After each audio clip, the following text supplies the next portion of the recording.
کیا امام حرم شیخ عبد الرحمن السدیس نے جہاد فلسطین کو فتنہ قرار دیا؟ سوشل میڈیا پر امام کعبہ شیخ عبد الرحمن السدیس کی ایک ویڈیو وائرل ہے۔ ویڈیو عربی میں ہے، لیکن اس کے ساتھ کیپشن میں جو عبارت ہے، لوگ اسی کے تناظر میں اس ویڈیو پر شدید تنقید کر رہے ہیں۔ ویڈیو کا کیپشن کچھ یوں ہے: غزہ جنگ فتنہ ہے، مسلمان دور رہیں۔ امام کعبہ کا انوکھا فتویٰ۔ امام کعبہ عبد الرحمن السدیس نے غزہ کی جنگ کو فتنہ قرار دیتے ہوئے مسلمانوں کو اس سے دور رہنے کی تاکید کر دی۔ ساتھ کہا کہ مسلمانوں پر اپنے حکمرانوں کی پیروی ضروری ہے۔ اس ویڈیو کو بڑے بڑے سیاسی اور مذہبی رہنماؤں نے بھی شیئر کیا اور برا بھلا کہا جا رہا ہے۔ اب تک کی اطلاعات کے مطابق یہ ویڈیو مختلف ویڈیوز کو ملا کر بنائی گئی ہے اور جس لفظ کی بنیاد پر تنقید ہو رہی ہے وہ ہے فتنہ۔ تو عربی سے واقفیت رکھنے والے یہ بات اچھی طرح جانتے ہیں کہ فتنے کا معنی آزمائش بھی ہے، جیسا کہ قرآن نے اولاد اور مال کو فتنہ یعنی آزمائش کہا، لیکن سوشل میڈیا اسکالرز نے اسے اردو کا فتنہ قرار دے کر محاذ کھڑا کر دیا ہے۔ اگر عربی جاننے والا کوئی شخص اس ویڈیو کو دیکھے تو صاف پتہ چلتا ہے کہ جس بات کو شیخ سدیس کی طرف منسوب کیا جا رہا ہے ایسا کچھ انہوں نے کہا ہی نہیں۔ شیخ سدیس اس ویڈیو میں کہہ رہے ہیں کہ اہل فلسطین کے لیے ہم پر واجب ہے کہ ان کے لیے دعائیں کریں۔ مسلمانوں کو چاہیے کہ یہ فتنے یعنی آزمائش اور حوادث ان کو متفرق نہ کریں۔ مسلمانوں کو چاہیے کہ وہ امراء اور علماء کی طرف رجوع کریں۔ تعلمون ما حل باخواننا فی فلسطین، تم جانتے ہو، جیسے کہ تم لوگ جانتے ہو اس چیز کو، اس بلا کو جو نازل ہوئی ہے ہمارے بھائیوں پر جو فلسطین میں ہیں، وما ایزن، اور جو کچھ یجب علینا تجاہہم من الدعاء لہم، اسی طرح ہم پر لازم ہے ان کی جانب کہ ہم دعا کریں ان کے لیے۔ یہ کلپ ہے پھر وینبغی علی المسلمین، اور لازم ہے مسلمانوں پر اللہ تجعلہم، کہ ان مسلمانوں کو نہ بنا دیں ہذہ الفتن والحوادث، یہ فتنے یعنی آزمائشیں اور یہ حوادث، متفرقین ٹکڑے ٹکڑے، یعنی یہ حوادث اور آزمائشیں مسلمانوں کو ٹکڑے ٹکڑے نہ بنا دیں۔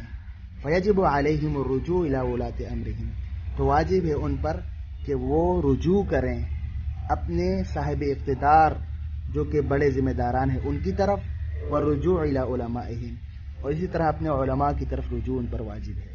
وَأَلَّا يَخُوضُوا، اور وہ ایسی بحثوں میں نہ پڑیں، فِيمَا لَيْسَ مِنْ حَقِّهِمْ، جو ان کے حق میں نہیں ہیں، یعنی ان کے لیے درست نہیں ہے الخوض فیہ، اس کے اندر بحث کرنا۔ تو جن چیزوں کی ان کے بحث کرنے کی گنجائش نہیں ان میں نہ بھریں، بلکہ اپنے علماء اور اپنے صاحب اقتدار کے پاس ان کی طرف رجوع کریں۔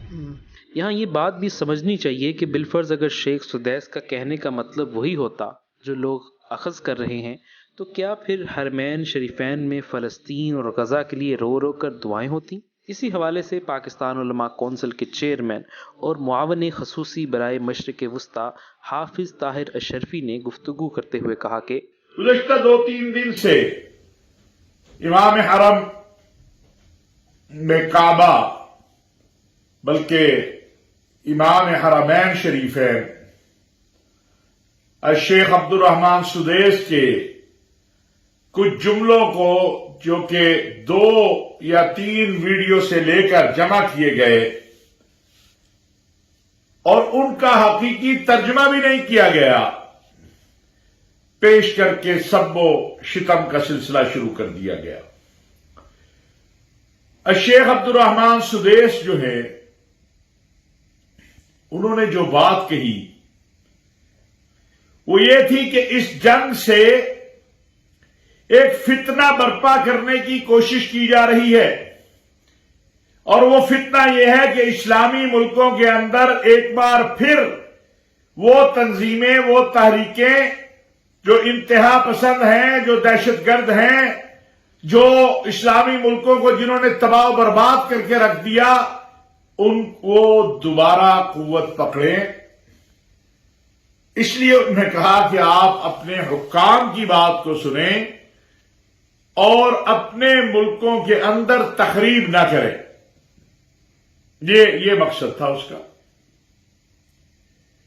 اگر وہ یہ کہ اسرائیل کی تائید کر رہے ہوتے تو کیا آج بھی دونوں حرمین میں یعنی دونوں حرموں میں مکہ مکرمہ میں اور مدینہ منورہ میں خطبات جمعہ میں جو فلسطینیوں کے لیے بات کی گئی ہے وہ ایسی بات ہوتی؟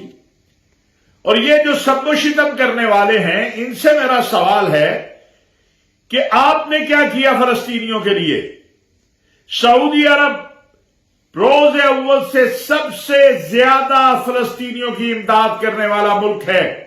دینی پروگرامز کی پروفیشنل میڈیا کوریج کا بااعتماد نام میسج ٹی وی۔